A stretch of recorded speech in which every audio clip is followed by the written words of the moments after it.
Good afternoon, everybody. Welcome to the Backmarkers F1 show. This is your host, Chris Cato, and thanks everybody for joining us for our 2021 Sao Paulo Grand Prix qualifying live stream watch-along, qualifying at the Sao Paulo Grand Prix, formerly known as the Brazil Grand Prix. We'll be getting underway in just a little under a half an hour, 2 o'clock Eastern Time at the top of the hour. So we'll be bringing you a lot of great live coverage. We've got some live commentary, we've got live timing, team radios, instant social media reaction, and of course interacting with you guys in the live chat as well. So be sure to stick around. We got a little bit of a 20-minute or so little pre-show here just to go through what happened in free practice 1. Also take a look at some of the keys to unlocking a good lap around Interlagos and just some other things that's kind of circulating the news so far in this sprint weekend that's really important before we actually get underway. So I'm hoping to be joined by my fellow backmarker Shaker hopefully soon. He has some internet issues over on his end, so he's got the internet guy over at the moment, so hopefully he'll be able to join us once qualifying gets underway. But if not, that's okay. I'm here to bring you guys along all the action, even if I have to do it by myself. So let us know if you guys are watching. Say hello in the chat. But otherwise, let's get right into what happened this morning. Just a couple of hours ago, of course, as we said before at the top, this is a sprint weekend format, so everything happened really quickly. And actually, interestingly enough, there was quite some delays in getting all of the freight to Brazil and Sao Paulo in particular. So a lot of the team's equipment, the cars itself, the engines, they actually weren't there until late yesterday. So the FIA actually had to get rid of the curfew, which is usually Thursday night, and just to allow the teams time to build the cars and get everything prepared. So it didn't hamper, of course, FP1 because all the cars were able to get out and everybody was able to do their run. So, but it's just a little bit difficult. Of course, this is the second race in the triple header, going from Mexico to Brazil. Not a huge distance, but still having that freight delayed was a little bit of a sketchy situation, but it seems like they got everything under control. So before we get into qualifying for the 2021 Sao Paulo Grand Prix, let's just go through what happened this morning in the first and only free practice session on the Friday. Lewis Hamilton topped the timesheets with a 109.0, doing 31 laps altogether in the 1 hour practice session. And of course, his title rival Max Verstappen was close behind in second. Three tenths of a second, the gap to Hamilton. He set his best lap of a 109.4. Now, if you are a Red Bull fan, don't worry about that 3/10 gap because Mercedes and Red Bull did split strategies in terms of their free practice run plans, and Verstappen did his lap much earlier in the session, about 10 minutes or so, and Lewis Hamilton did his session he did his lap a little bit later, but they went with a different strategy. That lap time on Hamilton's best run was done on the third lap on that run of soft tires, and so that was a big difference there as well. So slightly kind of skewed there in the gaps. Max mostly lost out 3/10 in that final sector, which is a big sector, which we're going to talk about a little bit later, but he made up 3/10 on Lewis Hamilton in that middle sector, which is where we're expecting Red Bull to really come alive. So I wouldn't read too much into that. I think that Red Bull weren't really doing too many qualifying runs, actually. They kind of went on some longer runs on the softs after they did their quick laps with Sergio Perez as well. So I think it'll be ultra close in qualifying. But we'll get to the big news with Lewis Hamilton just a little bit after we get through the rest of these times. So Max Verstappen's teammate, Sergio Perez, coming in third with a 109.4, so very close to his teammate Max Verstappen. Sergio Perez once again looks pretty good and to be on the pace. And then that other Mercedes in fourth, Valtteri Bottas, 5/10 of a gap to his teammate Lewis Hamilton, and just a little bit further adrift from both Red Bulls, about a tenth and a half or so from the two Red Bulls. And then coming in fifth, a driver that I think is going to have a good chance for a podium this weekend is Pierre Gasly in that AlphaTauri. Finished fourth at the Mexico City Grand Prix, and that put AlphaTauri on level with points with Alpine in the Constructors' Championship. So that's going to be huge for them to try and beat Alpine in the championship this year. So he's down in fifth. The two Ferraris look pretty solid and decent, even though they didn't think that they were going to have such a strong weekend. Sixth and seventh, Carlos Sainz ahead of his teammate Charles Leclerc. And then we got the two Alpines, which we just mentioned, behind that AlphaTauri. Esteban Ocon doing a little bit better of a lap than Fernando Alonso, 110.1 versus Alonso's 110.2. So slightly better runs there. And then rounding out the top 10 was Lance Stroll. Early in the session, the Aston Martins were looking actually pretty good, but he was only able to do 10th in the end. We got some. I'm just going to do some updates on the live chat here. I see a couple of you. We got a viewer from Indonesia. It's midnight over there. Yeah, yeah. See, this is I enjoy watching Brazil and Mexico and the U.S. races because it's a very friendly time zone to us here in Ottawa, Canada. It's about 1:36 p.m. local time here in Ottawa. Very dreary, rainy, and cold day. I hate the time change. It's like dark at like 4:45. It's ultra depressing, but at least the time differences here make it a little bit easier for us. And Sven as well joining us in a live chat. Good afternoon or evening too. I think it would be in the Netherlands. So glad to have you guys along.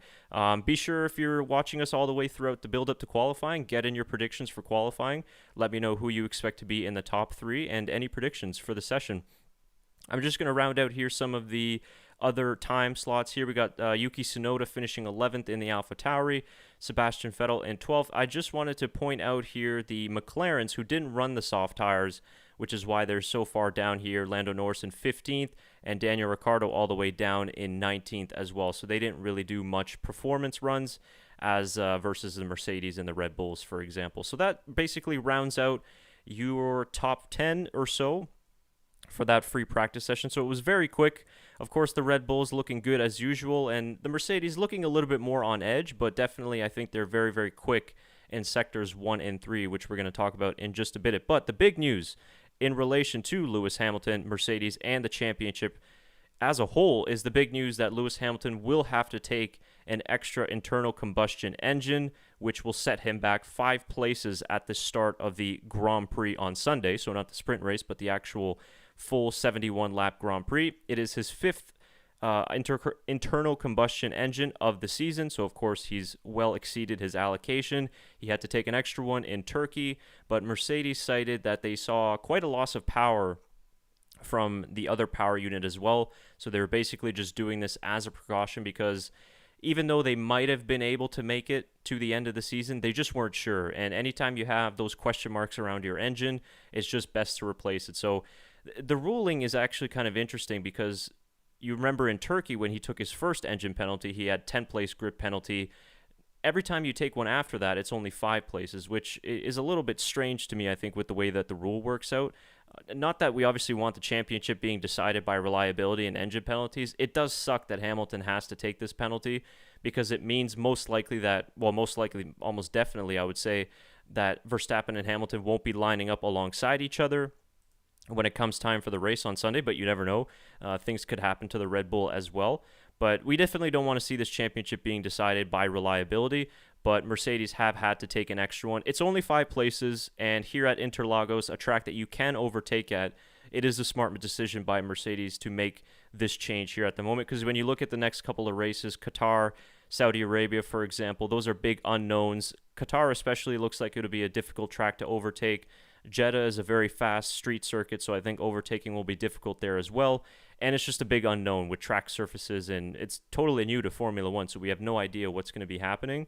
So I think this was the best thing to do. On the Honda side of things for Red Bull, they say, Christian Horner said this morning in free practice that barring any kind of other incidents like Silverstone, for example, they should be okay to make it to the end of the season with their allocation. So that's that on the Mercedes engine front, and we kind of expected this to come because we saw in the last couple of races all of the Mercedes customer teams like Aston Martin, for example, and McLaren took some penalties in Mexico, and then of course Valtteri Bottas has been on quite a penalty spree in the last 5 races or so, but hopefully that this means Mercedes is good to the end of the season, and then we can get a decent fight in the championship. So that's the news on the engine front. Now, continuing on with our 2 title rivals, I just wanted to showcase some of the really cool special helmets from 2 of our championship contenders. This one from Lewis Hamilton, who, of course, we are in Brazil, and the tributes to Ayrton Senna are pouring in everywhere. You remember Hamilton earlier in his career ran the Ayrton Senna sort of tribute helmet, the yellow one, which was a particular favorite of mine. I think it was one of his best helmets. Now he's kind of doing a little bit of a similar one there with the Senna colors and the Brazilian colors on the top. So that's a really, really cool and nice helmet that you can see some different angles of here. So that's Hamilton's special helmet for this weekend. And we've also got Max Verstappen, who's got a special helmet as well for this weekend, which we don't really see Max doing too much of the special helmets. He had one for the Dutch Grand Prix, of course, and he had one for the Belgian Grand Prix, and maybe a few others, I think Austria as well. But this one is a nice one for Max as well. So Red Bull posted this video of his helmet reveal, so we're just going to take a peek at that. So guys, as you can see, it's Brazil time. Special helmet design. So I thought, I would spice it a bit up, make it a bit more interesting. I mean, normally my helmets have been quite, let's say, plain, but I think this, represents a bit of carnival as well in the helmet, and I think actually it worked out really well. Green, a lot of green, of course, in the helmet, but I think for Brazil, if you look at the flag, of course, it makes sense. So also the line, of course, got a different color. The inside, of course, green. I'm very happy with this end result. And of course, as ever, we also have the mini helmets, which are now available at verstappen.com in 2 sizes. So that's good stuff.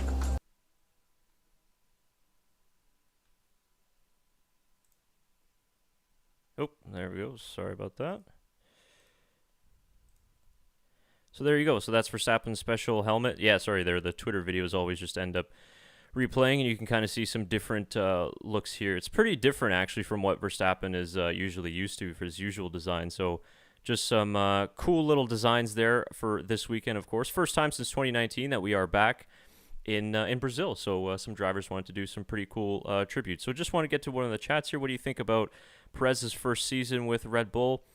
Yeah, I think Perez's first season with Red Bull has been a pretty solid one. I mean, it was obviously a difficult start to his Red Bull career, trying to get on top of the new car, trying to get acquainted with a whole new team. I mean, he was with Force India / Racing Point for good 5 or 6 years, so to make a big change like that is not easy. But I think he's done pretty well, considering the fact that Red Bull's been a tough place for the second driver in the last couple of years. But that's where we see the difference between him and Albon and Gasly, is just the big difference being the experience. Perez has been in Formula One for almost 10 years now, or about 10 years or so, and that experience plays a huge role in going to a big team like Red Bull with the pressure that he's had to deal with. So the last few races especially, he's been very, very good, because when he won the race back at Azerbaijan, he drove probably one of his best races there in Azerbaijan. Even if Verstappen hadn't have crashed out, he would have secured Red Bull a 1-2 finish. I mean, he was keeping Lewis Hamilton behind him the whole race. But the last couple of races, honestly, have been even better, just with the pace that he's shown at the U.S. Grand Prix, the Mexican Grand Prix especially, and let's see what he can do here in Brazil. So he's finding his peak form just at the right time. It kind of sucks that the regulations are changing once again for next season, because he'll have to learn a whole new car again, which, of course, the rest of the 19 drivers do as well. But overall, he's had a pretty solid season, I think, for Red Bull. He'll probably be disappointed in himself that we'll see what happens, obviously, with the last few races, that he's only won 1 race this year.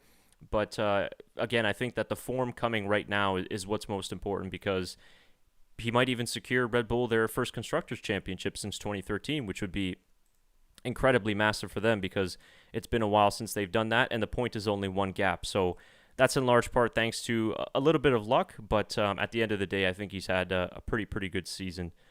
We got another chat coming here before we move on to the next thing. Show us the Max merch you bought. I only bought, so I don't have it here with me in this room I'm recording in at the moment, but yeah, I've got myself a Max Verstappen cap, and I actually got a Verstappen t-shirt for my birthday a few months ago, which was from my family, so that was really cool. But yeah, who knows? Maybe if he wins the championship, we'll have to get some more Max merch for the studio or something like that. But I try and get one from every team. Of course, I'm wearing the Aston Martin cap today, and I've got a cap from almost every team on the grid, which is kind of like my goal to try and collect them from every team. So I think I'm missing AlphaTauri and Williams and maybe a few of the backmarker teams, so to say. So I think that maybe at the end of the season or next year, I'll have to try and save some money for it. As you all know, I think it is pretty expensive. So we'll get to some of the more chats in a moment. Keep them coming in, guys. Thanks everybody for joining in so far, and it helps with your questions and everything. Qualifying will be getting underway in about 12 or 13 minutes or so. But until then, what I wanted to do is just show you a lap of Interlagos, a hot lap of Interlagos that I just drove quickly yesterday on F1 2021 in the AlphaTauri. And I just wanted to show you guys what a lap of the circuit looks like. Obviously, I'd love to show you a real lap from, obviously, Formula 1, but as you all know, the copyright tends to come down pretty quickly from Formula 1 management, so I didn't want to push my luck today. But I'll show you guys the lap, and then we can kind of just discuss some of the more interesting parts of the circuit that you'll need to be looking out for in order to get a good lap in here. So, take you guys along for this lap, and yeah, let's see what a hot lap of Interlagos looks like.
Alright, so that was a lap of the Interlagos circuit in Sao Paulo, Brazil. Hopefully everybody was able to see that and hear that. So yeah, it's a very, very great track. This is one of the more old school tracks on the calendar. One of about 7, I believe it is, on the calendar that's anti-clockwise. And just a terrific track. Very great track to drive just over one lap, and also as well over the course of a race. So I just wanted to go back here and just pick out some of the more interesting parts of this circuit in order to, the keys to basically unlocking a good lap here. And basically as we come down here to turn 1 is really interesting because of the elevation changes. You can see it kind of dips down here as well.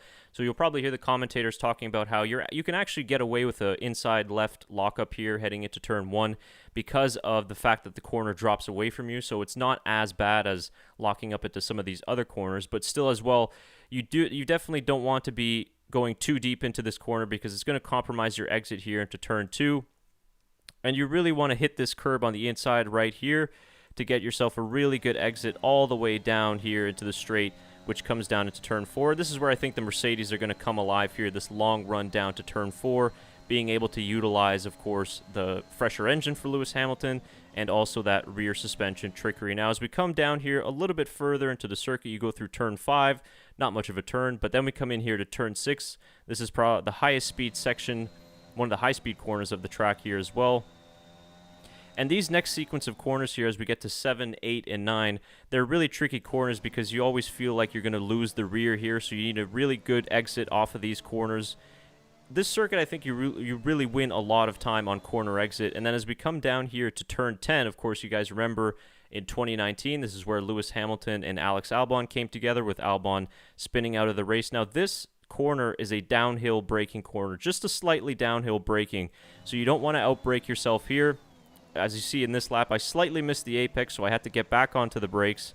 And again, corner exit really important because now you start to shoot uphill going all the way into turn 11 and 12 of Junsao. And this corner, uphill braking, so you can be a little bit braver on the brakes, but don't go too deep because not only do you have the 1.2 kilometer run down to turn 1, so very important that you get a good exit to maximize your top speed, but these curbs here on the far right, they're actually very, very slippery. So if you get too much of your right wheel and your right rear wheel on it, you could spin out very easily. So just touching it a little bit, helping those curbs launch you back onto the straight. And then, of course, DRS zone that comes up very shortly here. And then it's the long rundown. You kind of cut across almost the pit lane there just to minimize the angle down into the start-finish straight. So that's basically a lap of Interlagos. You see there my best time of a 1:08.3. Definitely think that I can improve that time. I'll have to maybe try a little bit later tonight. But yeah, if you guys are playing F1 2021, try and maybe do a hot lap of your own and send us in your pictures on social media and see if you guys can do a better lap there. I'm sure a lot of you can as well. So that is a lap of the Interlagos circuit. So we're coming up on about a little less than 10 minutes to go until the start of qualifying. Let me just do an update here, reload to see if I can see if we got any more chats coming in. Okay, so we got another question here. What do you think about Bottas' last season with Mercedes? Yeah, it's been a tough one for Valtteri, isn't it? Bad luck. Bottas, I think, continued on into 2021, which is a little bit of a shame, right, being his last season in Mercedes. But the funny thing is that ever since that he's gotten his contract with Alfa Romeo, he's just been driving really, really well. I think outside of Max Verstappen, he's probably scored the most amount of points since his deal with Alfa Romeo was announced. So I think that he's been very, very impressive in the last couple of races. When we look at the start of the season, for example, I don't really think that a lot of what happened to him was necessarily his fault. The Monaco pit stop, of course, was not his fault. A couple of the early races, too. I think Bahrain, for example, he had some really, really good pace, but the strategy wasn't there for him. So it's unfortunate that it didn't work out for him as bad. I think there were a couple races in the season where his performances weren't great, and he struggled, I think, a lot more than Lewis Hamilton to get on top of the new W12 and the trickiness of driving that car. So it's been an okay season, I think, but I think he'll be disappointed with only one victory at the moment. Because if you compare him to Sergio Perez, it's Perez's first season with Red Bull, so it's tough for Valtteri. But I think he's a great driver. I think he's underrated a little bit, actually. And we've seen the last few races, over one lap, he can actually go toe-to-toe with Lewis Hamilton, which is pretty impressive, and I don't think he gets enough credit for it. But yeah, overall, I think he'd probably be grading his season as a C+, maybe. But the last few races are what's really going to matter because, of course, the Constructors' Championship, for Valtteri anyways, is going to be big for him to win. So, yeah, he'll be looking to end his Mercedes career on a high. So we got the F1 TV. Some of the little pre-commercials are already underway. So we're going to be getting starting on qualifying very, very soon. So just an update. It is going to be just me for today. So Shaker was unable to figure out his internet problems for today, so he'll be back with us tomorrow because we are live tomorrow at 2 p.m. Eastern time for the sprint qualifying, or sprint. It is a race, so I'm just going to call it the sprint race. So be sure to join us tomorrow as well. You can find that live stream on the homepage of our YouTube channel, and you can set a reminder so you don't miss that live stream as well. That will be a lot more exciting because, of course, the sprint race today being, of course, just to decide the grid for the sprint race. So if you guys don't know the rules, I'll just pause that for a second. So if you guys don't know the rules, today is just regular qualifying, Q1, Q2, Q3. Drivers, they don't have to worry about having to set a time on the medium tire in Q2 because all drivers will be using the soft tire, and then the drivers will get a free tire choice for tomorrow and for Sunday as well. So today is just a regular qualifying like you would normally see on a Saturday to decide the sprint grid for Saturday, and then Saturday's sprint race will decide the starting grid for the full race on Sunday, and big implications as well for the championship because the sprint race, or the sprint qualifying, P1 gets 3 points, P2 gets 2 points, and P3 gets 3 points. So it's pretty big for the championship as well. Be sure to get in your qualifying predictions here as we almost get set to go underway here. Let's just see this onboard here from Verstappen of the circuit. What's it going to show us here? So just showing some of the speeds here, going through... Trying to see which turn this is. Oh, there we go, turn 9. Okay, so coming up to turn 10 here.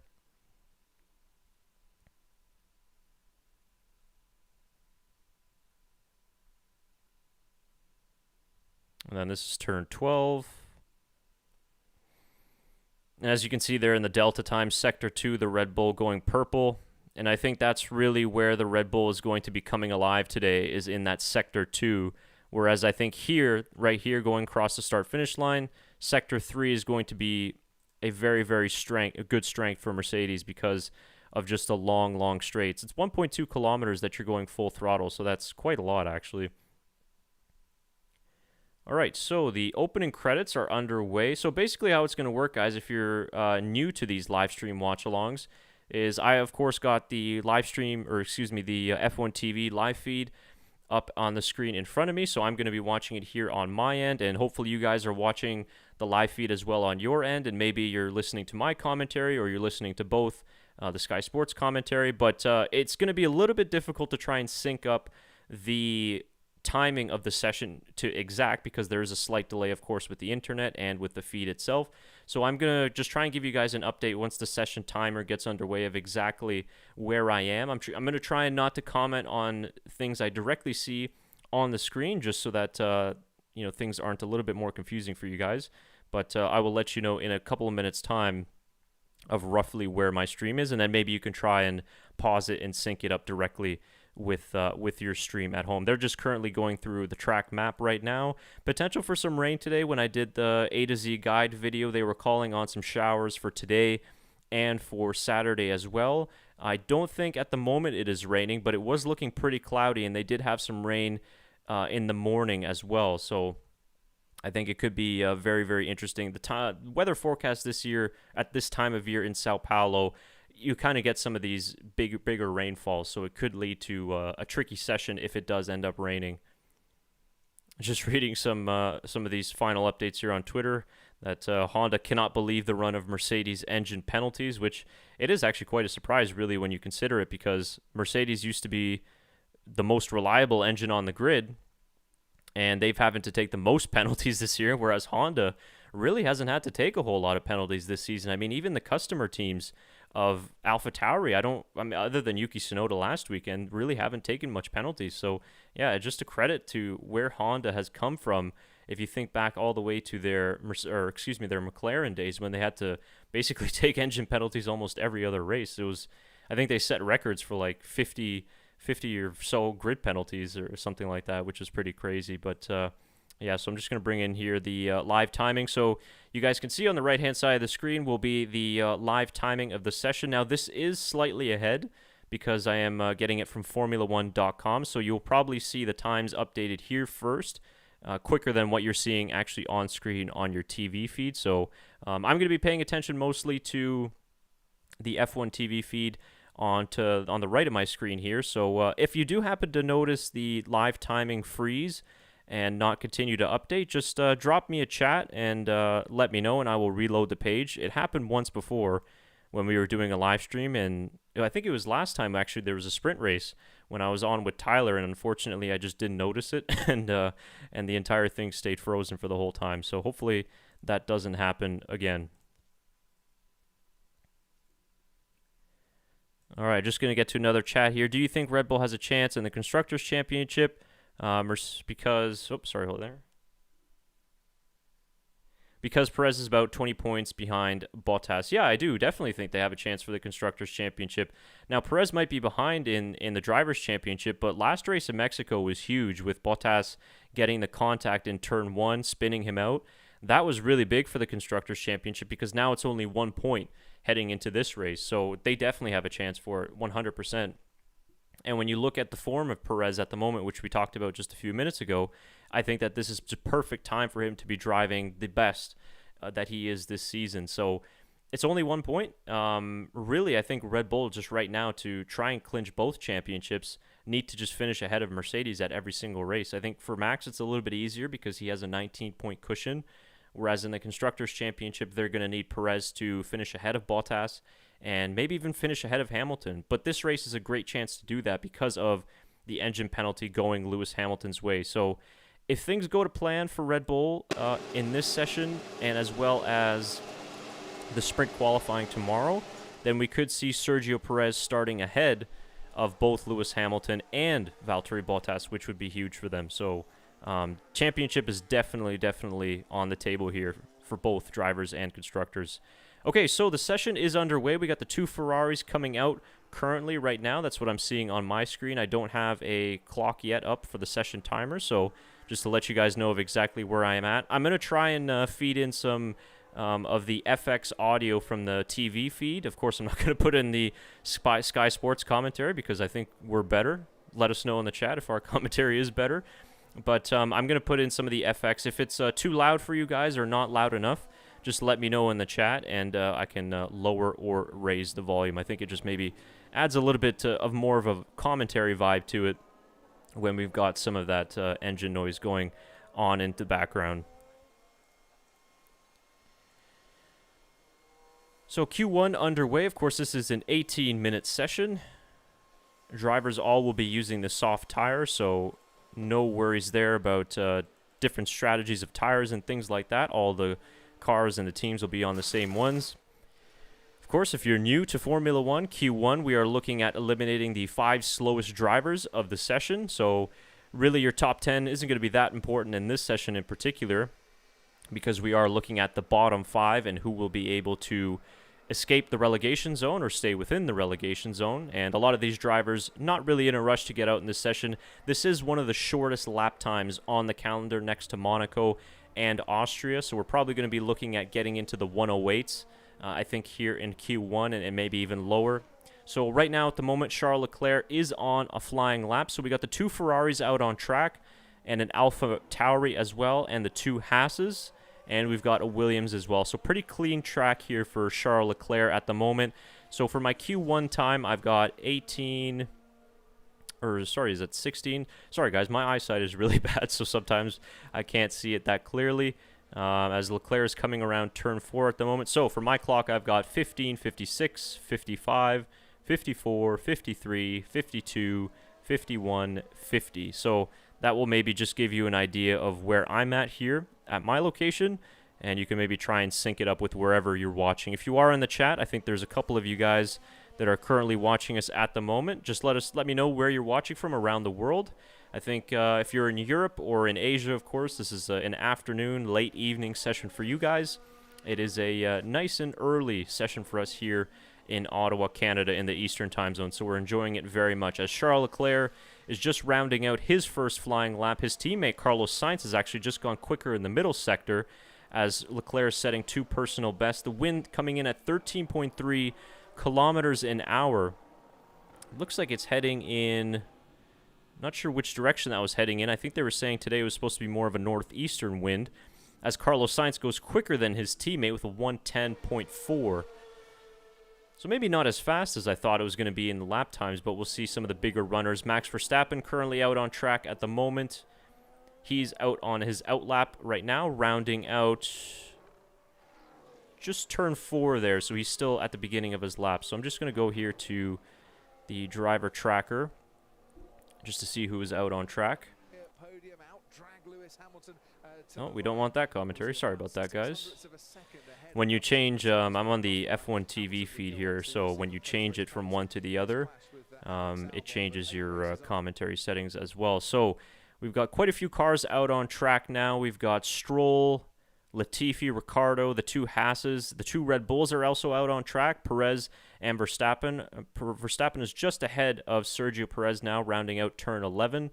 So he's about to start his lap. Sebastian Vettel just started his flying lap as well. No Mercedes out on track at the moment.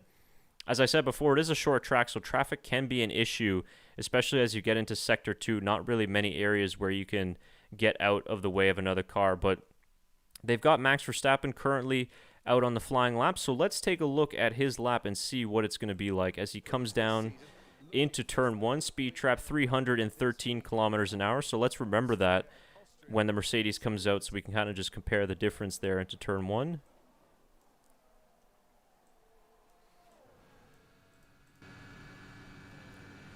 So 2/10 up on Pierre Gasly's time in the first sector. Gasly set in 18.1. Perez only 3/100ths of a second off of Max's time there, as he's just behind Verstappen. Max coming out right now. That's turn 8.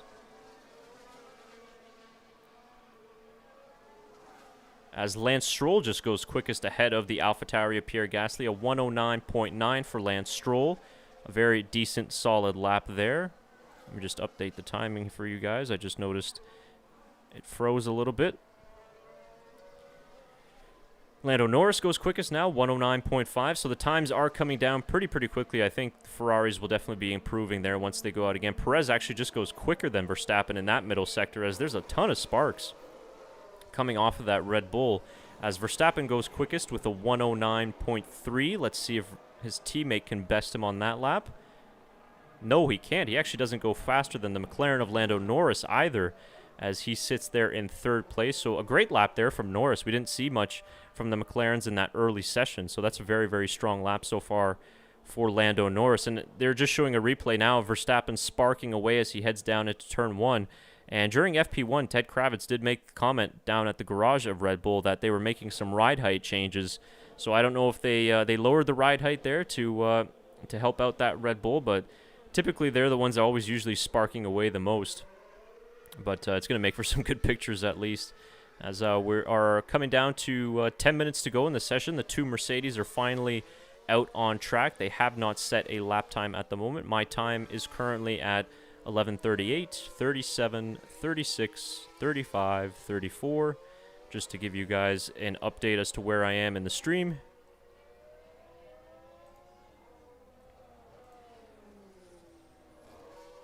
So Hamilton, Bottas, Ocon, Alonso, and Tsunoda are the only drivers at the moment who have yet to set a lap time. But Lewis Hamilton is just starting his lap as well, so he's going to be on the board really quickly. So they didn't show the speed trap numbers for Hamilton, although I'd be curious. It was 313 kilometers an hour for Verstappen. But we'll see if we can kind of get an update as he heads down into turn 4 here. So he sets purple sector in turn 4 there, 3/100ths of a second up on Verstappen's best time. Now this is where we expect the Mercedes to lose some time to the Red Bull here in this sector 2 as he goes through 6 and 7. Seems like some pretty decent rotation through turn 9 and turn 8 as well. As Verstappen going on a second push lap as well, just going slightly a few 100ths faster than his previous best. That's 2 purple sectors for Hamilton, so that's a pretty good middle sector actually.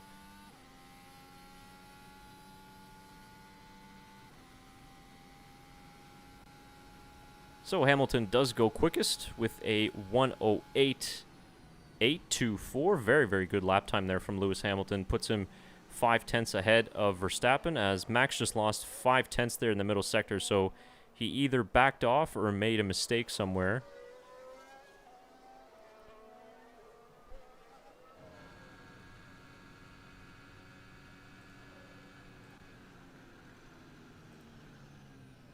Yeah, 1:09.5 there for Verstappen. So I think there was some sort of an issue there in his second run, but that's quite a really good lap there from Lewis Hamilton, especially on his first run in this session. And it's kind of what we saw in free practice 1 there near the end, but let's see if Red Bull have any answer to that, as they're just showing a replay of Mazepin losing it out of the exit of turn 12, and that is definitely not the fastest way around that turn, so he's going to be losing a lot of time. He is currently down in 17th place, but Alonso, Tsunoda, and Ocon have yet to set a lap time, so we're expecting that one to go down as well. Charles Leclerc just set the fastest first sector.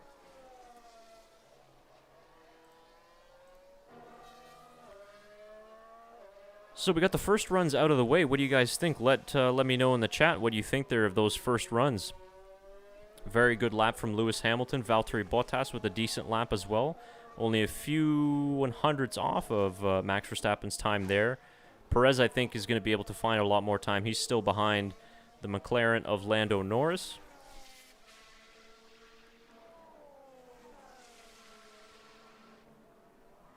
Esteban Ocon actually getting a nice little slipstream there from one of the Red Bulls going into the pit lane as he goes into 7th. That's his first lap on the board. So solid lap there from Esteban Ocon, and importantly ahead of the AlphaTauri of Pierre Gasly, but Gasly is coming around to finish his current flying lap.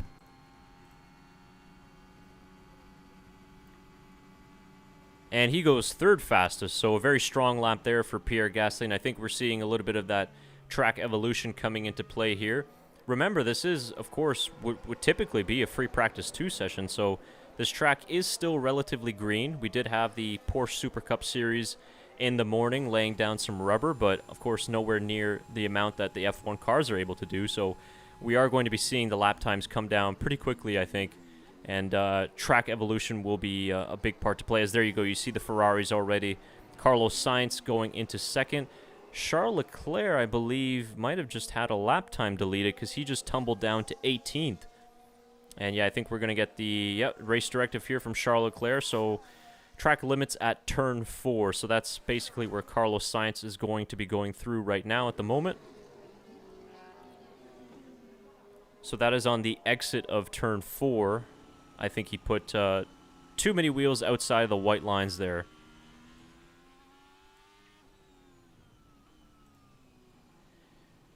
So any surprises for you guys there so far in these first runs of Q1? We got both Williams currently out of the drop zone with Latifi 14th and 15th for George Russell.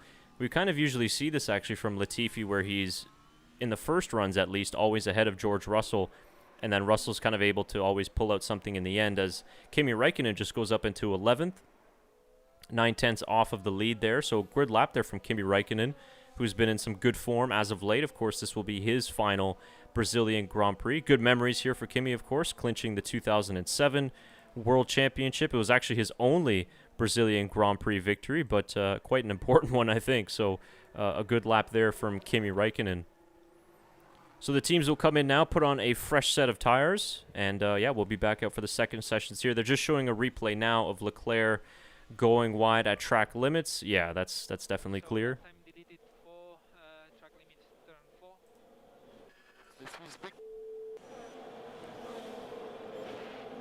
Yeah, he had both wheels there, or all 4 wheels, excuse me, outside of the white line as well. So they're going to be paying attention to that.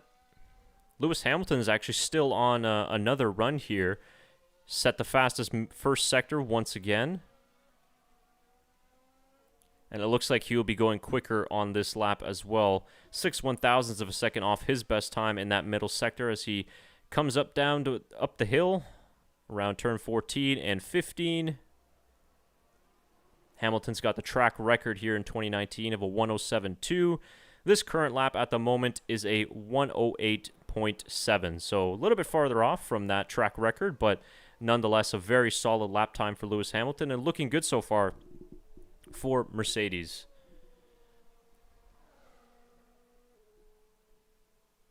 And Bottas just actually improved on his time as well, so he goes third fastest ahead of the Red Bulls. So I think, this is going to be interesting because I think a lot of these drivers will have to go out again. Definitely Sergio Perez. He's sitting right now in 9th. He'll definitely have to go out again. We see, of course, Charles Leclerc coming out again. He had his lap time deleted, so he's definitely going to need another run. I think Hamilton will be safe, and maybe even Carlos Sainz and Bottas as well. I believe Verstappen will probably go out for another run too, but I think from 5th downwards, we're definitely going to need to see these drivers come out again if the track is going to evolve as quickly as we saw in about 10 minutes there.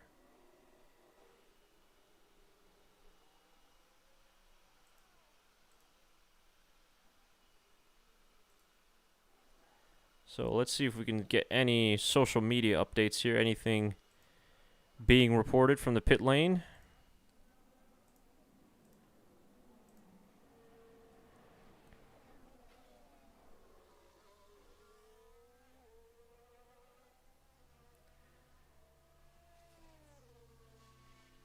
So risk of rain for the session, 40% so far, but nothing yet. I think we're going to stay dry so far. As currently Norris out on track, we got less than 3.5 minutes to go here in Q1. Of course, this session is just to set the grid for tomorrow's sprint qualifying race. This will not count as a pole position. Of course, whoever finishes P1 in the race tomorrow will be considered pole position.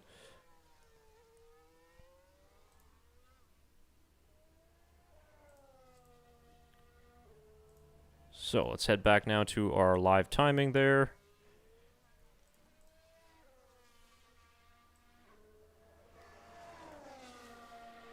So Lando Norris just finishing another flying lap. He's currently sitting P8 at the moment and just shoots up to P7.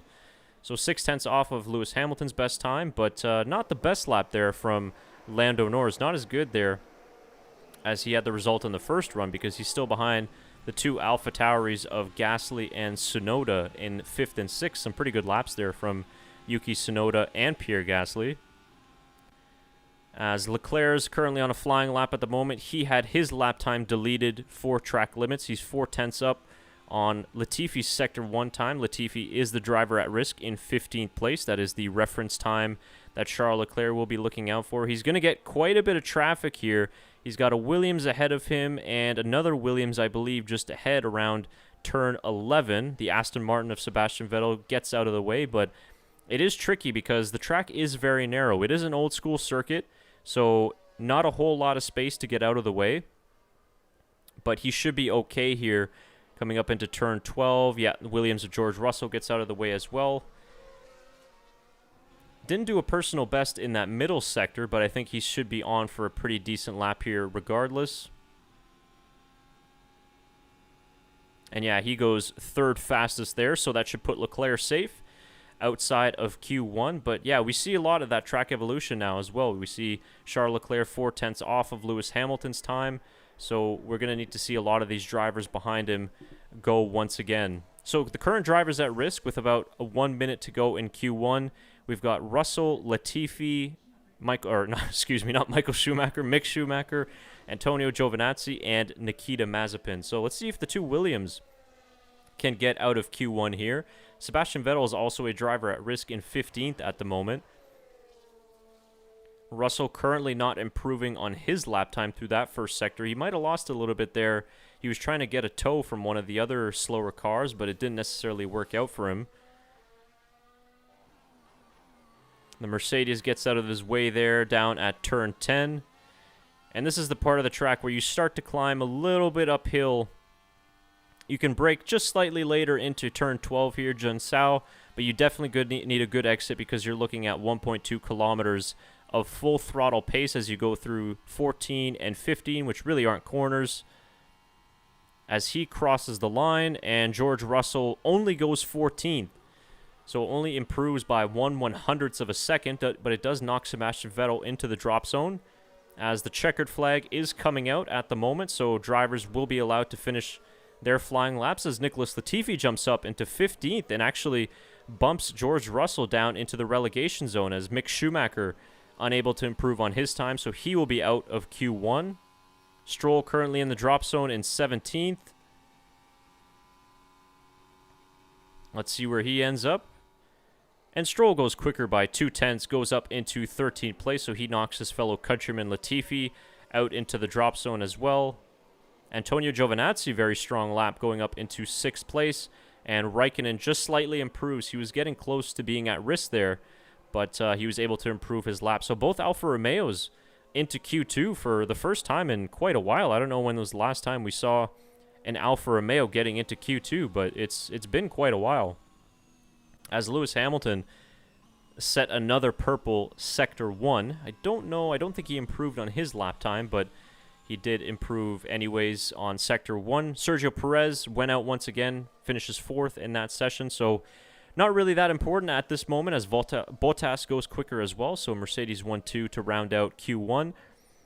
The important thing in that Q1 session was determining the slowest 5 cars, which were Lance Stroll, 16th, Nicholas Latifi in 17th. Very interesting, Latifi out-qualifying George Russell over 1 lap as we see Lance Stroll pretty angry as he's hitting his steering wheel.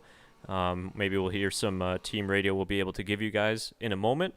And then we've got Mick Schumacher in 19th and Nikita Mazepin in 20th. So pretty standard there for Haas, unfortunately, 19th and 20th. But I always find it interesting. I feel that this is maybe the second time, as we got team radio.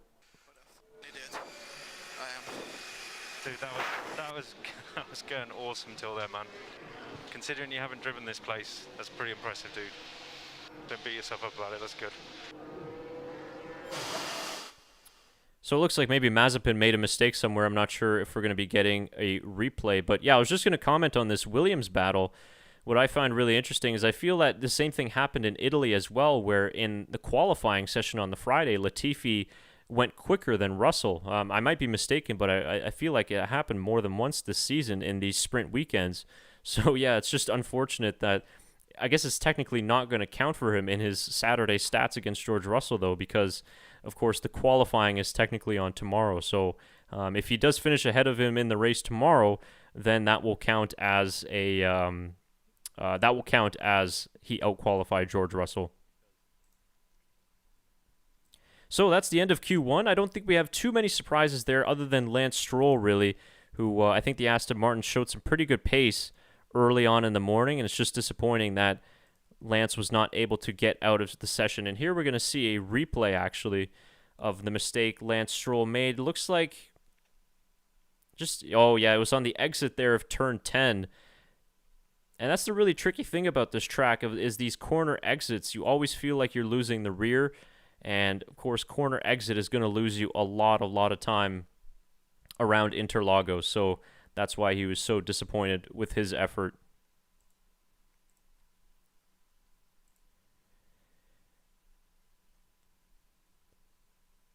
As we see, a tweet there from Tim Hauraney. So for the first time, Nicholas Latifi outqualifies teammate George Russell. But like I said, I don't know if that's going to count because of the fact that, it's weird because today's qualifying doesn't really count all that much because the pole position gets handed out tomorrow. So I don't know if it'll officially go down in the record books. But anyways, I think that's a very, very exciting lap and a great lap there from Nicholas Latifi because this is a circuit in which the driver can make a difference with this old school type of track. So excellent job there from Nicholas Latifi. Unfortunate they couldn't get into Q2, but first time that he outqualified George Russell. Well done to Nicholas Latifi. Yeah, so this is Williams' second double Q1 exit of the 2021 season. Both cars were also out in Q1 at the Hungarian Grand Prix. Yeah, it hasn't happened too often this year, which is actually great news if you're a Williams fan. Last few races, we've been really used to seeing George Russell at least in Q2. But it didn't happen this time out in Brazil.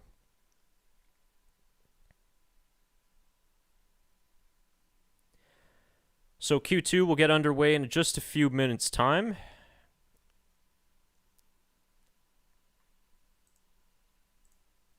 So yeah, if you guys are still hanging out in the chat, let me know what you thought there of the Q1 session. Did it change any of your predictions after seeing the pace from Lewis Hamilton there? Which, that's shows some great pace there. I'm not sure if Red Bull and Verstappen will have any answers. Of course, with Hamilton taking that engine penalty, this might be some decent news then for Red Bull if they're not as quick as they thought they were going to be. But if Hamilton does take that 5-place grid penalty, depending on where he qualifies tomorrow, this track is capable of overtaking. So, excuse me, with that fresh engine at the back, he might be up there quicker than we all think. So this is a circuit in which you can overtake. It is tricky, though, because it is narrow and a lot of off-camber corners, so you have to be pretty skillful at it. But at any rate, it's better than, for example, some of the upcoming tracks like Qatar or Saudi Arabia, which you kind of don't know what overtaking is going to be like, but it definitely doesn't look all that promising.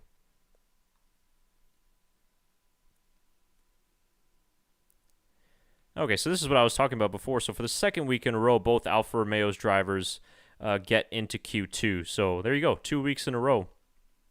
And just if you guys didn't see the A to Z guide heading into this race weekend, Alfa Romeo has made a decision on their driver lineup for 2021. Of course, they already have Valtteri Bottas confirmed for next season, but that other seat that currently Antonio Giovinazzi is occupying has yet to be determined. But I do hear that Fred Vasseur has confirmed that they have made a choice on that second driver's seat, but they are going to be announcing it following the Brazilian Grand Prix.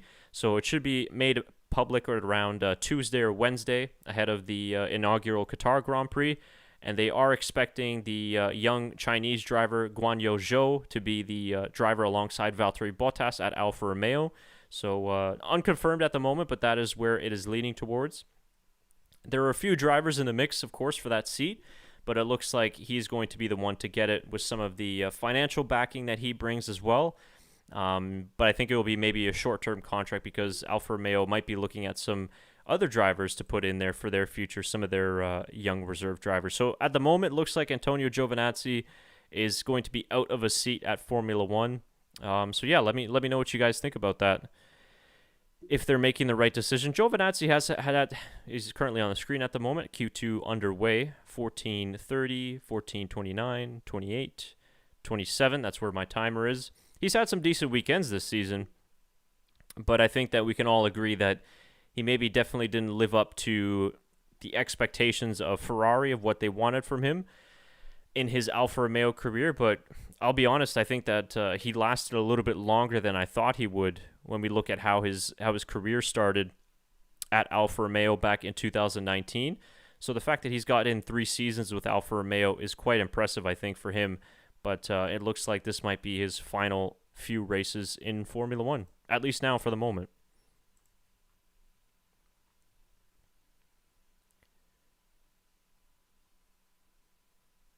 So Q2 is underway. We do not have any cars out on track at the moment.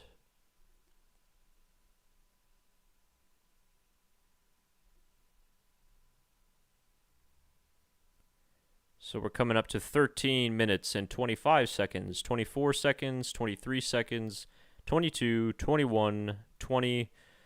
That's roughly where my F1 TV feed is at. So once again, in this next session, we're going to be trying to determining the slower fast cars to determine the top 10 for the Q3 shootout as we get the timing back up on the board. And yeah, no drivers currently out on track. Nobody's really in a rush now to get out. A very short lap anyway, so these drivers will have plenty of time to get 2 runs in, no problem. But let's see who will be the first to get out on track.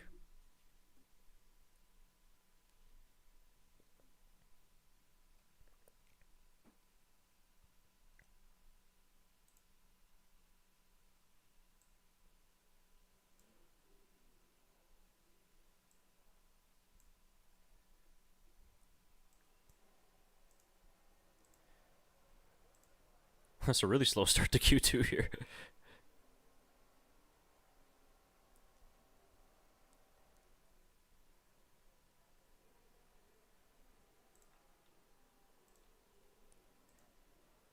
Yep, still no cars out on track. Okay, so the Mercedes are just firing up the engines at the moment. All right, here we go.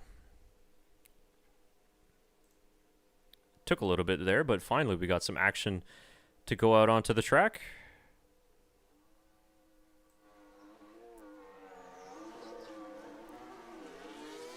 So let's see who will be the top 10 to go into Q3 at the moment. They're just showing a lap comparison between Hamilton's best in Q1 and Verstappen's best.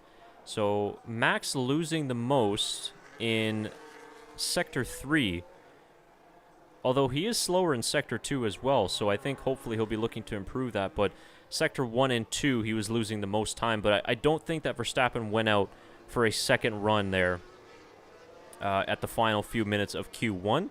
So we'll see if they have any more pace in hand.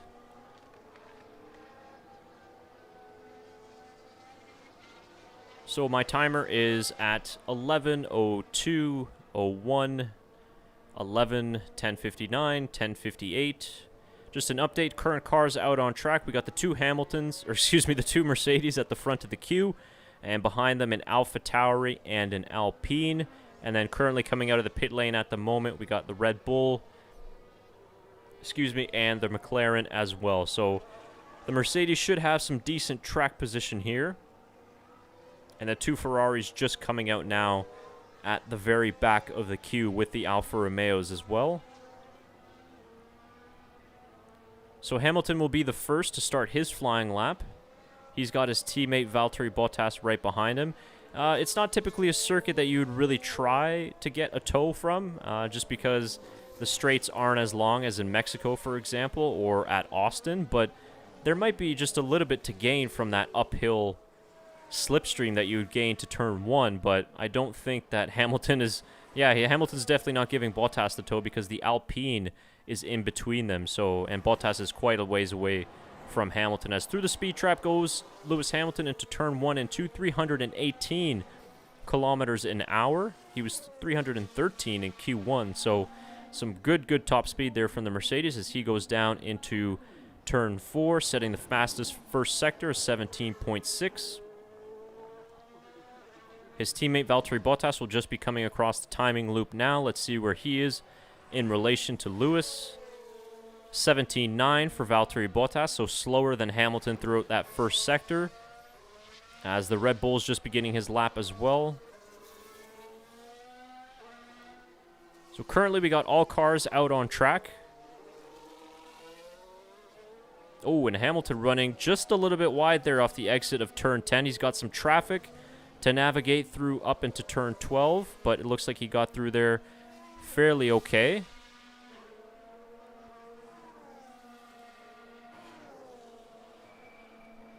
So Hamilton will cross the line, and he definitely will go quickest at the moment. The first driver to set a lap time of a 1:08.6, so slightly quicker than his Q1 time. Let's see his teammate Valtteri Bottas. Unable to go quicker. Well, let's see. Oh, no, he does go quicker there. Nice lap there from Valtteri Bottas. So, yeah, I think Hamilton definitely actually just had his lap time deleted for track limits at turn 4, so that would explain why he just tumbled down the timings, as Verstappen goes quickest at the moment, 0.3 up on Pierre Gasly. As you can hear the cheers in the background from the Brazilian faithful. And they're just showing there Gianpiero Lambiase, Max Verstappen's race engineer, on the Red Bull pit wall. They're just showing now a replay of Hamilton going wide at turn 4. Yeah, so turn 4 track limits, that's just been deleted. Breathing pretty heavily there for Hamilton as well, so he's working pretty hard behind the wheel. But I think that he lost some time there out of the exit of turn 10. And looks like he was suffering a little bit from oversteer too, going into turn 4, which is why it pushed him out a little bit wider.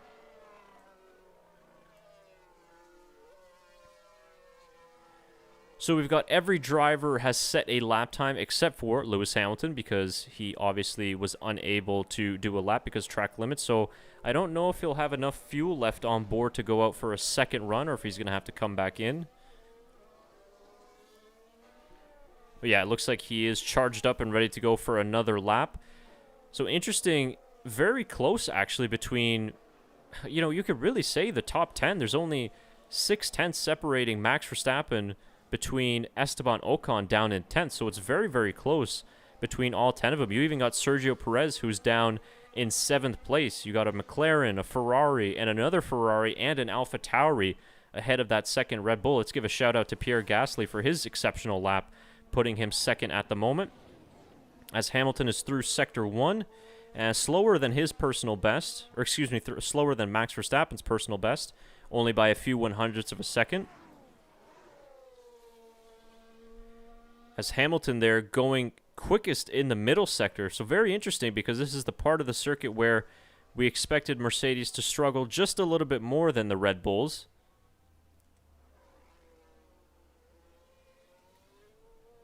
As now he'll be coming through the final couple of corners. Yeah, and this lap will definitely put Lewis Hamilton safe into Q3. So he definitely had enough fuel left on board to do one more lap, and he is safely through to Q3, I think, with that lap, unless we see some pretty dramatic track evolution. But just almost 0.2 up there on Max Verstappen's best time was Lewis Hamilton, as he gets a nice round of applause from the Brazilian fans as well. So a good lap there from Lewis Hamilton. So very interesting. Obviously not as big of a gap as we saw. Max actually going quicker in that Sector 1 by 2 100ths of a second, but Sector 2 very, very close. Only 9 100ths slower was Verstappen than Hamilton.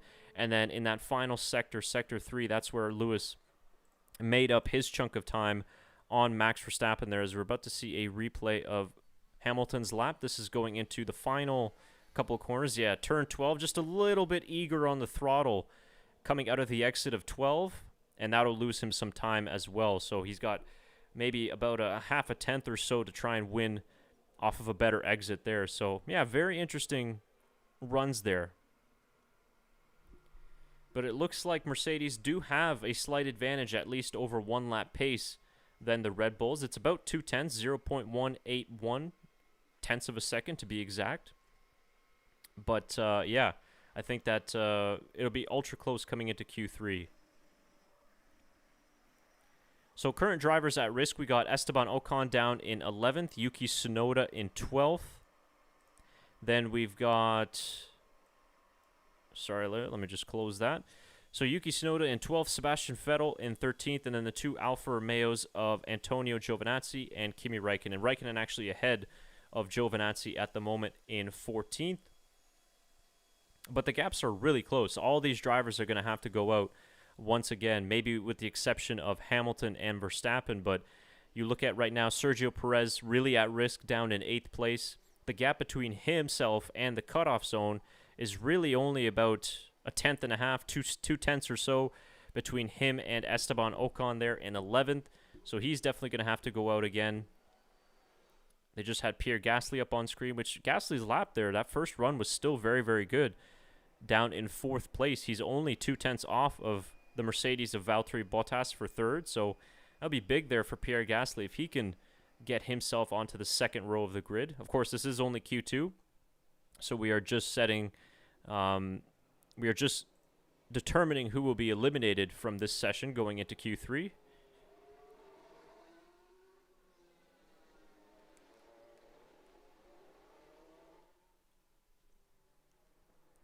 So Fernando Alonso and Alpine, the first cars out on track.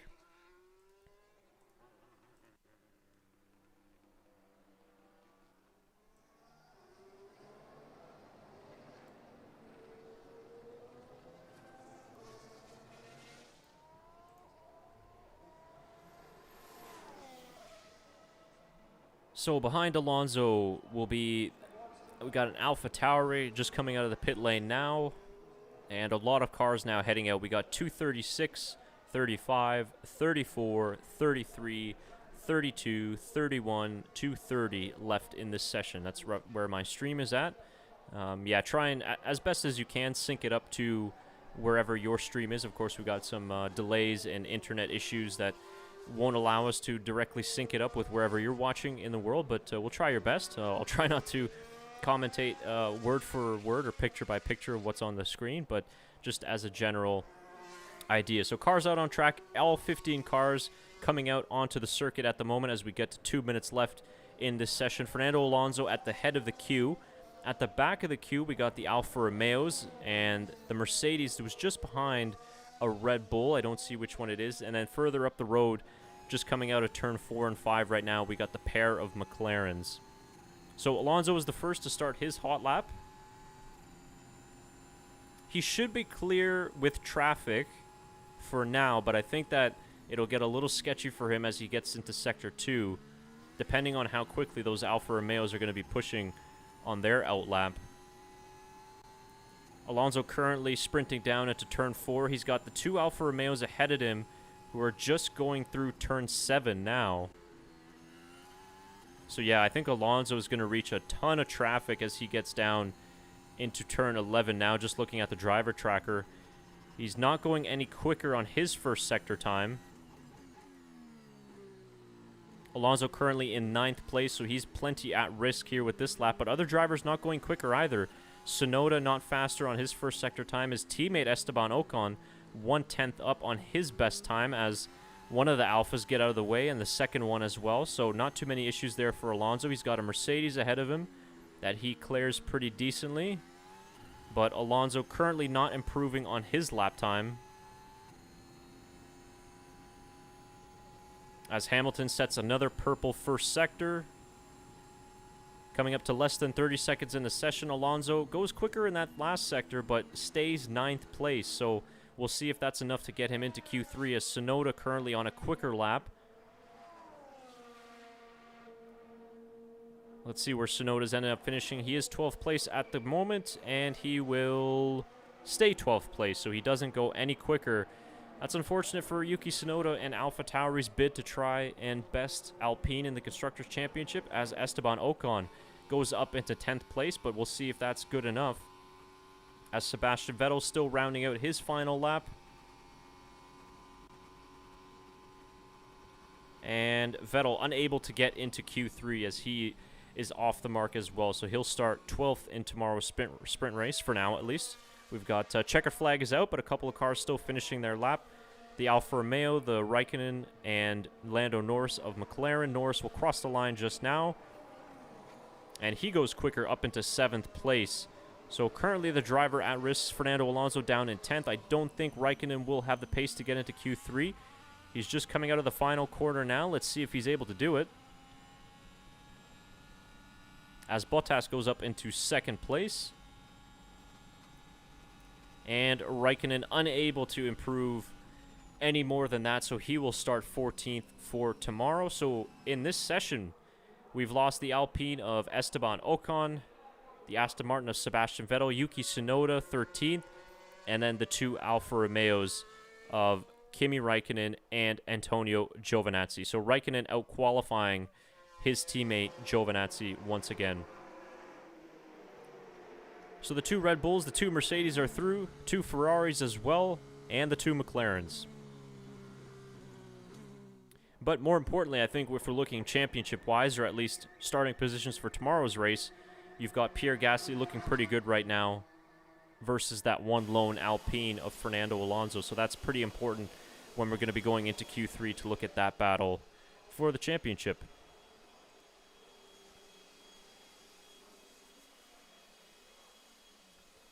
So let's do a social media update here. Let's see what's going on around the world.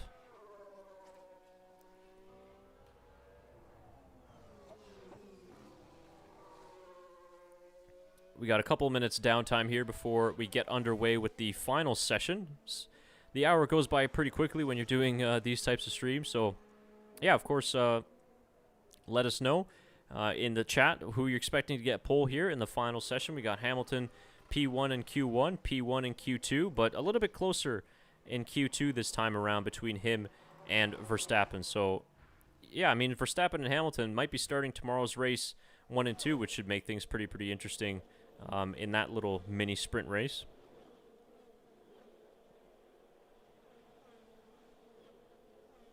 Yeah, so the gap there just between Alonso and Ocon, 0.052 seconds to get into Q3. So very close between the 2 Alpines.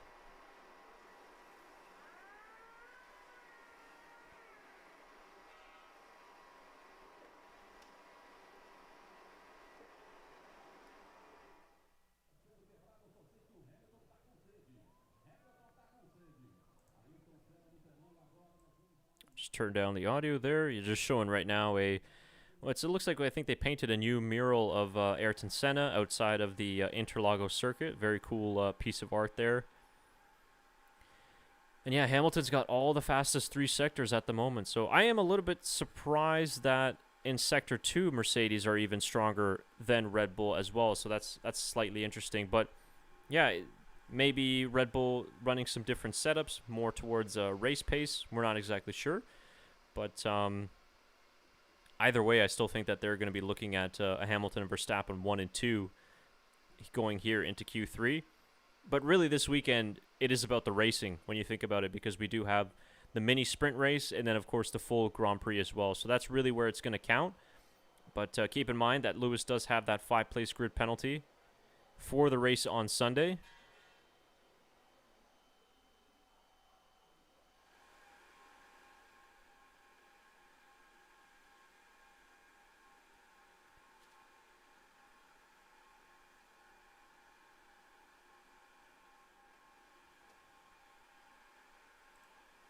So it looks like Charles Leclerc there was reporting a power dropout of the last corner. Might have been something due to the fact that he was a little bit rough on the curbs there, but I don't think anything more serious than that.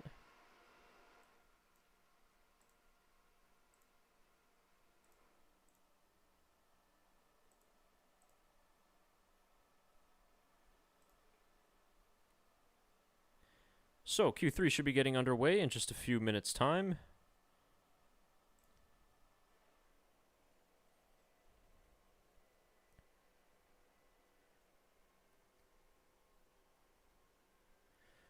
So tomorrow's schedule will be, of course, FP2 in the morning, local time in Sao Paulo.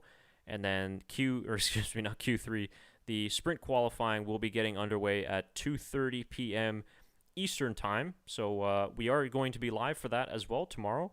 So be sure to, after you're done watching this, go to the homepage on our channel, and you'll find tomorrow's live stream in the upcoming streams playlist, and you can set the reminder as well for that. So we're going to be live for the sprint race, which should last about a half hour or so. It's about 100 kilometers in length. I think it's about, can't remember exactly what the lap count is, 17 laps or so, something like that. But yeah, it should be go by pretty quickly, and that will determine the full grid for Sunday's race. So join us tomorrow for that.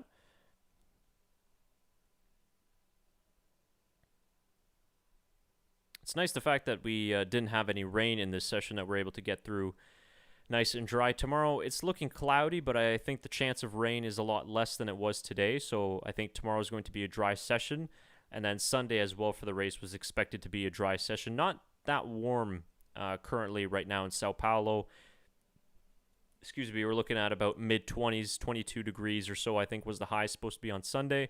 And today it's a little bit lower, around 18 or 19 degrees, so not very hot. But we do have a step softer compounds this season for the Brazilian Grand Prix in comparison to 2019. We've got the C2, the C3, and the C4. So it is a step softer than the last time we were here in 2019. So I think that that will allow for slight different variations in strategy on Sunday. But we're going to talk about that more after tomorrow's live stream, once we have an idea of what the grid is going to look like for Sunday's race.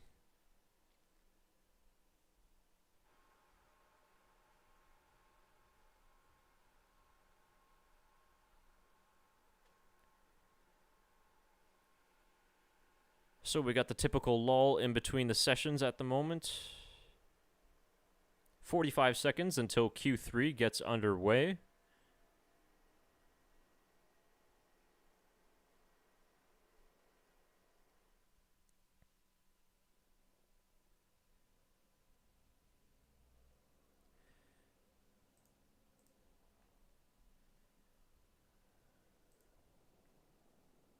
Okay, so we'll go back here to our live timing as the session is about to get started.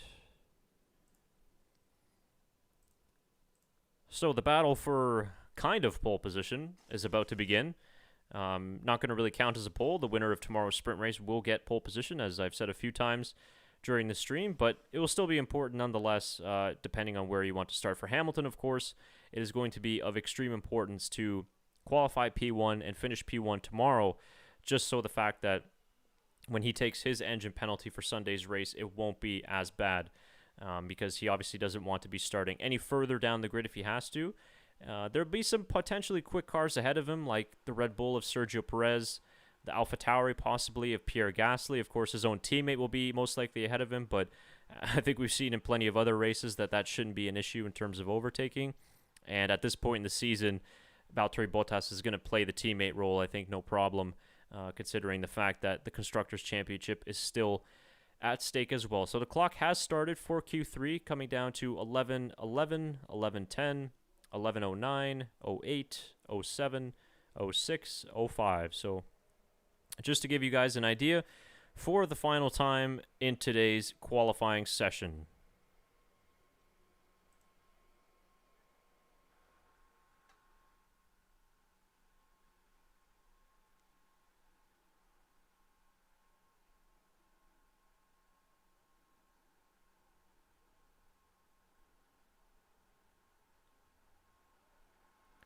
So yeah, nobody out in a rush to get out in the moment. We've kind of seen that through the first two sessions as well. But yeah, it's interesting. A lot of just kind of reading some social media comments about just how far Mercedes is ahead of Red Bull at the moment of their pace. But yeah, we'll see what it's like at the end here of Q3. But I wouldn't be surprised if Red Bull have maybe tried to set up their car a little bit more so in terms of race pace as well, considering the fact that this qualifying session is just happening today, and we've got, essentially two races this weekend. So, yeah, let's see if that, or if it's just this track isn't what we thought it was going to be.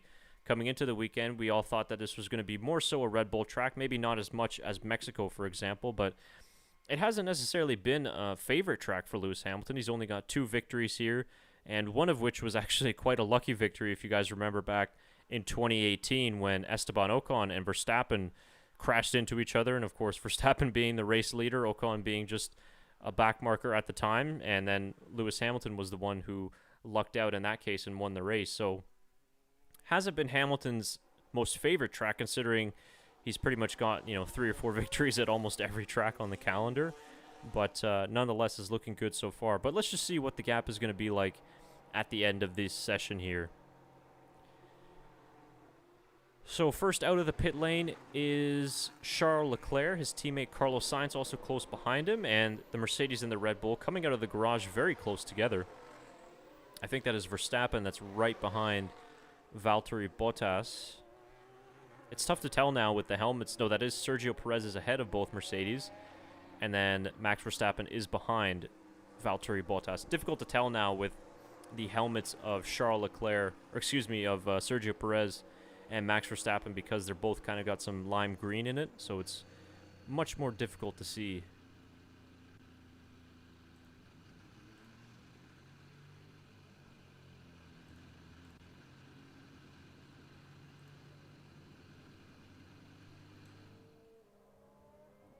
Yeah, so Red Bull going very slowly out of the pit lane.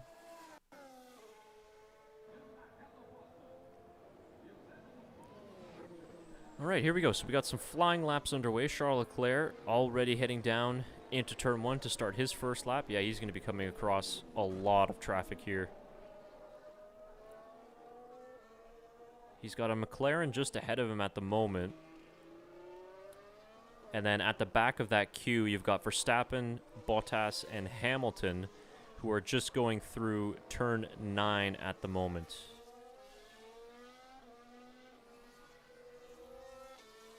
Verstappen going pretty slowly here out on this outlap.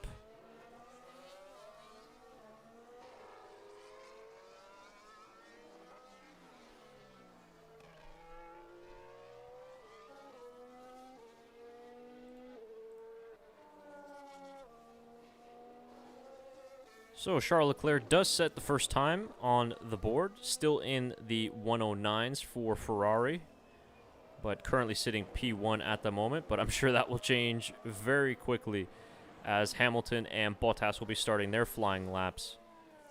So let's see, actually Verstappen is decently close to Valtteri Bottas, so he might pick up slight bit of a toe going down into turn 1. Well, let's see if it has any effect, as Hamilton sets a 17.4 in the first sector. Let's see what Verstappen's sector 1 time will be. Yeah, 17.5, so just about a tenth or so down on Hamilton's best time there. So it looks like the form of Q1 and Q2 will continue on for this last session, as well as Pierre Gasly just goes quickest with a 108.8.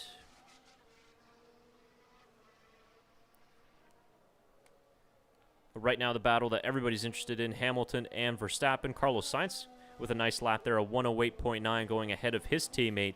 That battle between Ferrari has been very, very good so far this season, as Fernando Alonso actually just goes quicker than Charles Leclerc. Leclerc might have made a mistake because there's a 0.3 gap between him and Fernando Alonso, so I think he made a mistake there somewhere, as Lewis Hamilton sets the fastest lap, a 108.1. That's a great lap there from Hamilton, almost into the 107s. How close is Max Verstappen? A 108.3, so nearly 0.3 off of Lewis Hamilton there on that run. So very interesting. Very, very interesting indeed. Let's see where he's losing out most. Okay, it doesn't show in that scenario. 0.2 slower. Yeah, almost 0.3 there for Max Verstappen.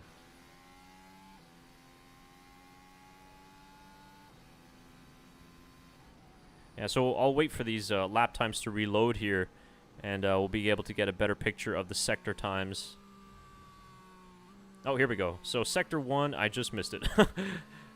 Sector 1, it was very close, so there was only a few 100s in between them. So, yeah, it really does seem...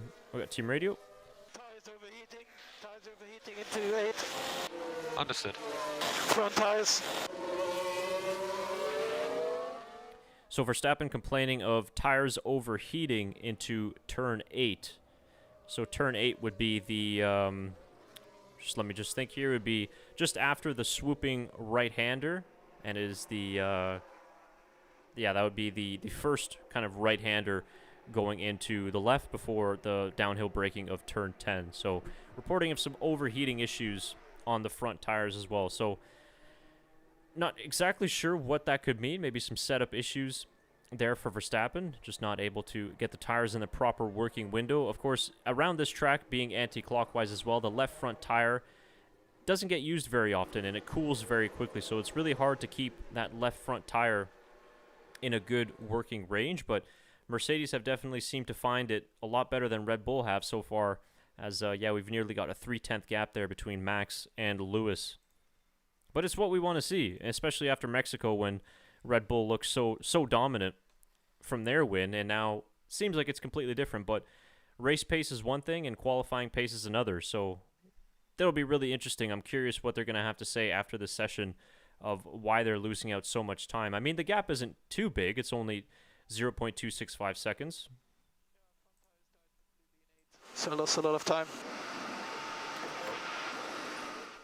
So if you just caught the end of that team radio there, he was saying that the front tires basically just died and you lost a lot of time in turn 8, which is part of sector 2, which was where Max lost quite a bit of time actually. So I don't know if they'll be able to do anything.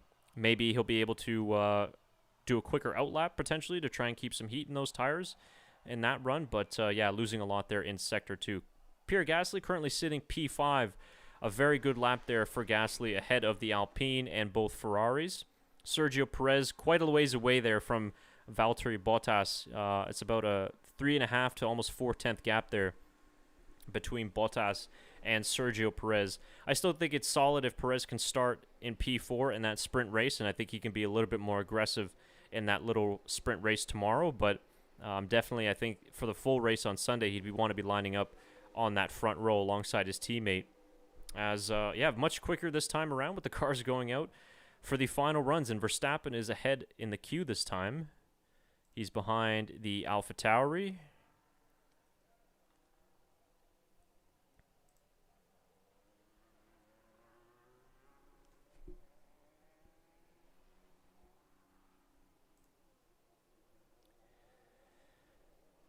So let's see if Max Verstappen and his Red Bull can find any time.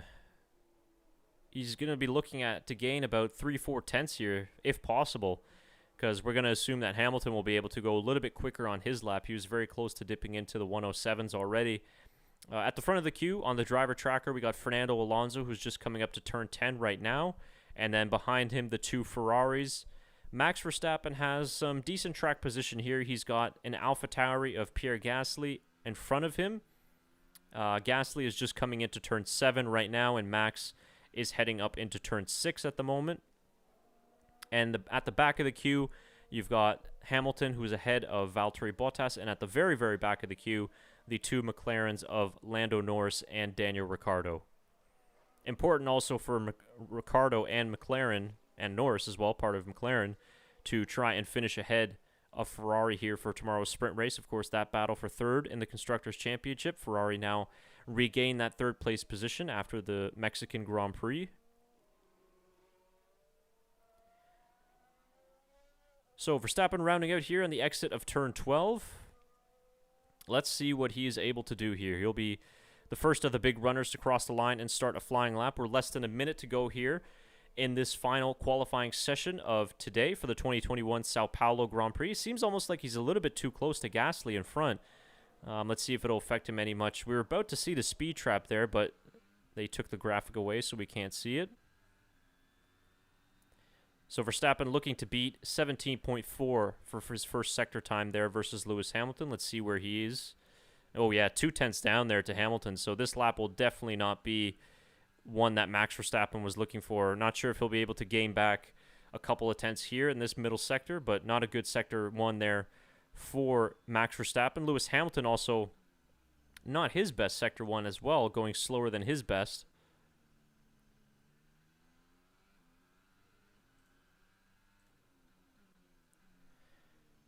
So track temperatures maybe just dropped a couple of degrees, not the optimal lap times here being put in by some of these drivers. Let's see the middle sector. Verstappen does go personal best in the middle sector. Ooh, gets some oversteer there on the exit of turn 12, but he's still 0.3 down to Hamilton. So who knows, maybe. Let's be interesting to see if Valtteri Bottas can maybe even get in front of Max Verstappen here. So yeah, Verstappen not able to go quicker than Hamilton. Lewis had a purple middle sector, just about crossing the line now. And yeah, that's getting into the 1:07.9s. That's a great lap there from Hamilton as the crowd cheers. And a 4/10 gap there, almost 5/10 actually, to Max Verstappen. So a fantastic lap there from Lewis Hamilton. Valtteri Bottas unable to get past Max Verstappen there to make it a Mercedes 1-2. But Sergio Perez much closer there to Bottas in that final run. So there you have it. Lewis Hamilton will be starting P1 for tomorrow's sprint race.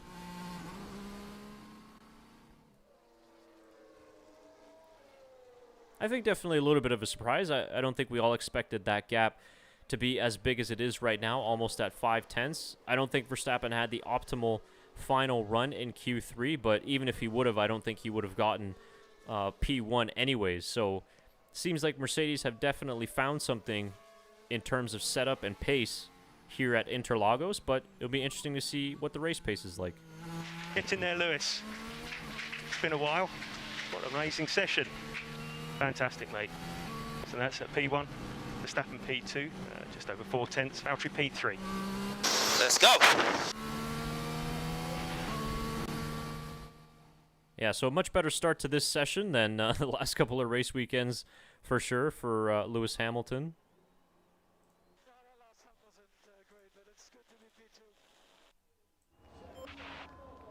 Yeah, sorry if you guys didn't hear that. Max just said last lap wasn't great, but it's good to be P2. Yeah, they're just going to show a replay here. Yeah, this was the exit out of turn 12 at Junsao. And yeah, maybe just a little bit too early on the throttle there and had a kick of oversteer. And he's going out pretty wide there. That's definitely not the fastest way around that corner. So lost a little bit of time there as well. But his first sector was not good whatsoever. So unfortunately, he'll be starting P2 if you're a Red Bull fan, but you got to think in terms of the championship, not a bad place to start. And the points will be dished out tomorrow, of course. 3 points for first place, 2 points for second place, and 1 point for third place. So tomorrow will be a very, very important day. Keep in mind, Hamilton does have the 5-place grid penalty depending on where he finishes tomorrow. So a lot to play for here. Definitely interesting, though, to see that Mercedes seems like they have a pace advantage, at least over in one lap. But we'll see what the longer runs are like. Long race ahead of us on Sunday, that's for sure. But at least the good news is that we are going to see Hamilton and Verstappen lining up alongside each other at least once this weekend.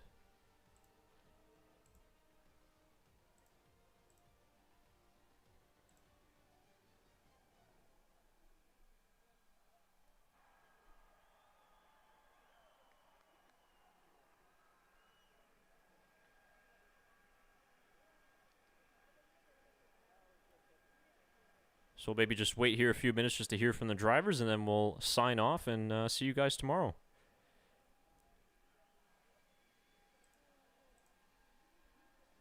So yeah, if there's anybody still in the chat, let me know what you think of that qualifying session. Was it a little bit of a surprise for you guys as Verstappen and Hamilton give each other props there for that qualifying session?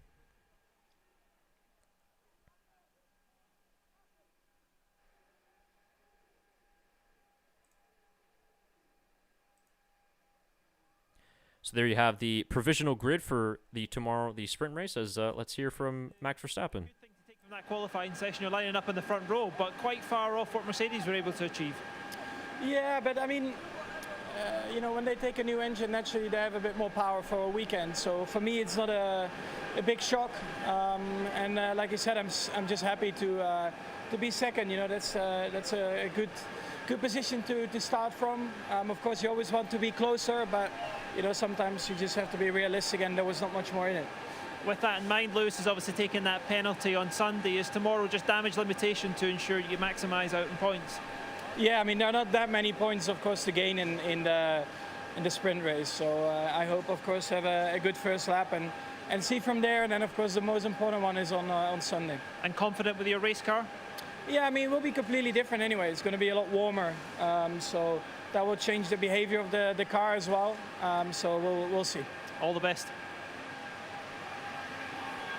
So yeah, Verstappen looking a little disappointed, but looking long term, I think. Let's hear from Valtteri.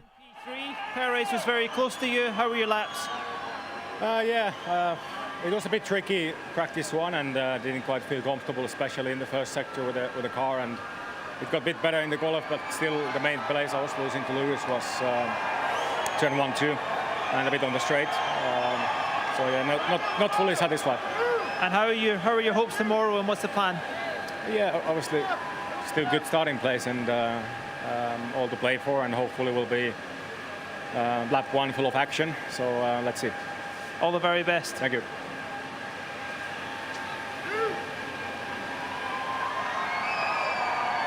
Lewis, congratulations. That was a mighty impressive lap in qualifying. You must be satisfied with that. Yeah, well, firstly, I'm so happy to be back here in Brazil.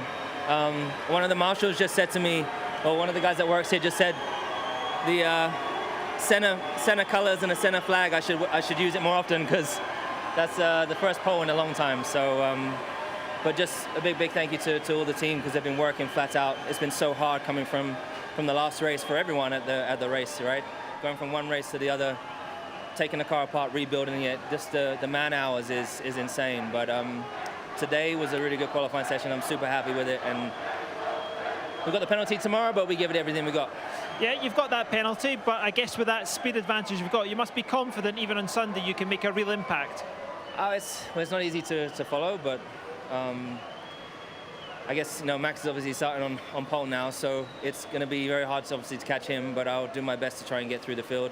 Yeah, I don't know what tomorrow will hold. I think the weather will be perhaps better tomorrow, which makes it a little bit more difficult for everyone. But yeah, I feel really grateful. It feels like it's crazy because it's been a while, so it just feels like the first. So you look upbeat in this championship, still mathematically possible. All the very best. Thank you. Appreciate it. Okay, so that was it from the top three drivers of that qualifying session for the sprint race tomorrow. Of course, the 100-kilometer sprint that will go down tomorrow, Saturday, 2:30 p.m. local time here in the Eastern Time Zone in Ottawa, Canada. Just check your local listing to see what time it is in your part of the world. But we will be live at 2 p.m. Eastern Time, so about half an hour before the sprint race will get underway, and we're just going to give you guys a little bit of a preview of the sprint race and, of course, what we're going to be expecting from the race. So interesting session, I think, just seeing the pace advantage that Mercedes have from Red Bull. I think just take away from some of those interviews that Max Verstappen, not very surprised at the result of that session, but I think he's looking long-term, which is the fact that he's got a 19-point championship lead. Of course, the big points will be dished out on Sunday, and so he's pretty confident that the race pace will be a little bit better. And, of course, with Hamilton, he's got a lot of work to do with that 5-place grid penalty anyways. So it's definitely not over by any stretch of the imagination. And it's great to see that this championship is still close. We thought maybe after Mexico, Max was going to pull away a little bit, but this is going to be an interesting result for sure. So a lot to play for in tomorrow's little sprint race. So be sure to join us tomorrow at 2 o'clock Eastern Time, as we're going to get you set for the sprint race at 2:30 p.m. Eastern Time. Your final rundown of your top 10 starting grid for tomorrow's sprint qualifying: Hamilton P1, Verstappen 2nd, Valtteri Bottas rounding out the top 3, Sergio Perez in 4th, an excellent qualifying session for Pierre Gasly, who finishes in 5th, Carlos Sainz, the lead Ferrari, in 6th with his teammate Charles Leclerc right behind him.